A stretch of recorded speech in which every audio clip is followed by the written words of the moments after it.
are watching Malhotra Straight Drive, which is brought to you by the Reliable Group. We thank our sponsor. With me is Ashok Malhotra, sir. Welcome back. Thank you. और sir आज का match है SRH versus Rajasthan Royals. Rajasthan Royals the top of the group and SRH of late is struggling. Match हो रहा है हैदराबाद पर, अपने जगह में पाटा विकेट पर. बोलिए सर. देखिए, हैदराबाद में अगर सनराइजर्स हैदराबाद को मैच जीतना तो पहले बल्लेबाजी करनी. अच्छा. क्योंकि जो पहले बल्लेबाजी करते हैं फिर वो बड़े विस्फोटक अंदाज से खेलते हैं. जब रनों का दबाव आता है तब उनकी जो विस्फोटक बल्लेबाज वो पचकते हुए दिखाई देते हैं. और दूसरा मेरे को ऐसा लगने लग गया कि ट्रेविस हेड को किस अंदाज से खेलते हैं. स्क्वायर ऑफ द विकेट खेलते हैं, पॉइंट के ऊपर से, स्क्वायर लेग के ऊपर से. वहाँ पे अब फील्डर सजाए गए हैं. और अगर आप देखिए फिर ऑफ स्पिनर से गेंदबाजी कराई जाती है तो कहीं ना कहीं उनके लिए एक रणनीति तैयार की गई है और जो अभी तक कारगर साबित हो रही है.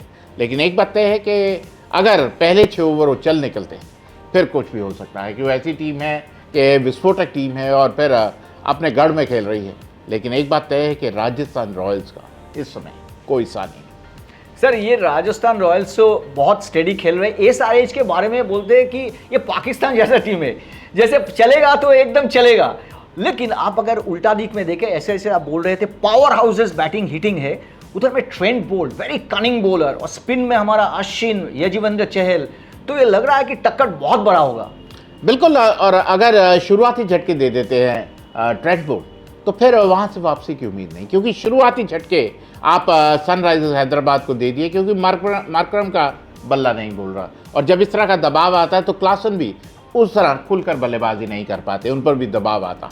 तो मेरे को ऐसा लगता है कि पहले 6 ओवर बहुत महत्वपूर्ण होने वाले और फिर टॉस काफ़ी महत्वपूर्ण है. अगर राजस्थान रॉयल पहले बल्लेबाजी करते हैं, रन्स बोर्ड पे लगाते हैं तो फिर आपको सनराइजर हैदराबाद एक बार फिर दबाव में थे. सर राजस्थान रॉयल्स का बात बोले तो वन अनसंग हीरो.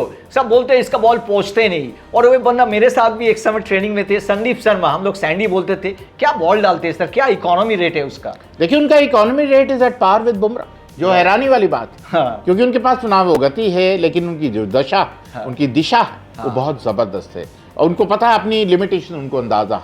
और फिर समय आ गया है IPL में, क्योंकि जितने तेज़ आते हैं उतने तेज़ जाते हैं. हाँ. आप 150 से गेंद की गति से गेंदबाजी करते हैं तो 300 की गति से वापस जाते हैं. क्योंकि आपके सामने कोटजी हैं, नोकिया हैं, हाँ. रबाडा है, कुलदीप सेन हैं. ये कुछ ऐसे खिलाड़ी हैं. हाँ. और अब चमीरा हैं, मिचेल स्टार्क हैं, हाँ. कमिंस हैं. तो कहीं ना कहीं जो गति परिवर्तन वाले गेंदबाज हैं, जिस तरह संदीप शर्मा, वो ऐसे गेंदबाजों का भविष्य ज़्यादा उज्जवल दिखाई देता IPL. सर यशस्वी जायसवाल फिर back to form and they have got Jos Buttler. तो अगर बॉलिंग हम इसीलिए क्वेश्चन कर रहा है क्योंकि Rajasthan Royal is topping the group and people are talking about they are the likely champions. Do you see that same thing in them? बिल्कुल. क्योंकि सबसे बड़ी बात है कि उनके पास बेहतरीन भारतीय खिलाड़ी हैं. आप यशस्वी जायसवाल की बात करें, संजू सैमसन की बात करें, ध्रुव जुरैल की बात करें, चहल की बात करें, अश्विन की बात करें, संदीप शर्मा की बात करें, कुलदीप सेन की बात करें, तो 7 ऐसे खिलाड़ी हैं. क्योंकि 7 भारतीय खिलाड़ियों से आपको खेलना होता है. टीम वही जीतती है जिसके 7 बेहतरीन खिलाड़ी होते हैं. मैं जानता हूँ विदेशी खिलाड़ियों का बोलबाला रहता है अगर वो अच्छा खेलते हैं, जिस तरह बटलर अच्छा खेल रहे हैं, ट्रेंट बोल्ट अच्छा खेल रहे हैं. लेकिन फिर भी 7 भारतीय खिलाड़ियों का असर हर टीम पर देखने को मिलता है. सर एक चीज बहुत सही बोला है कि इंडियन टीम का जो स्टार्स है, सिर्फ विराट कोहली छोड़ के, all are very unknown cricketers dominating this year from domestic circuit. You do commentary in domestic circuit, so this has been a revelation this year. देखिए, परेशानी ये है कि अभी भी वर्ल्ड कप की जब टीम बनेगी तो वही खिलाड़ी सेलेक्ट होंगे जो बड़े नाम जो प्रदर्शन कर रहे हैं. क्योंकि आपको इन फॉर्म खिलाड़ियों को चुनना होता है. आप शशांक सिंह को लीजिए, आशुतोष शर्मा को लीजिए, यशस्वी जायसवाल को लीजिए. ये ऐसे खिलाड़ी हैं जो खेल की दशा और दिशा बदल सकते हैं. क्योंकि आप अगर उसी कहते हैं ना old wine in new bottle, अगर ऐसा करते हैं तो फिर जीतने की संभावना ना के बराबर.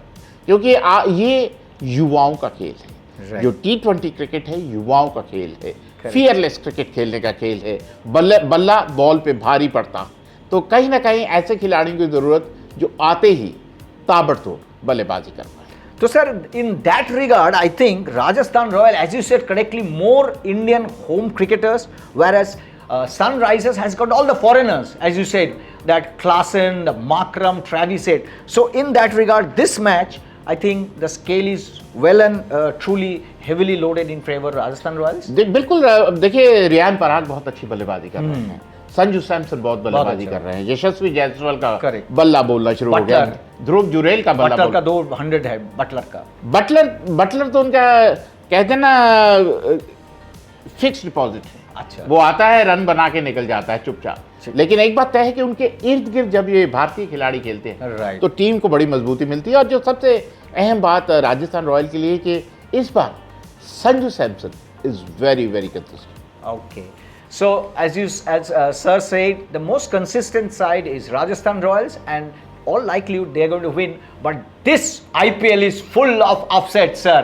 So let's wait and watch and keep following Malhotra Straight Drive, and we are going to bring you more such exciting episode. As we sign off, please do share, subscribe, and press the bell button.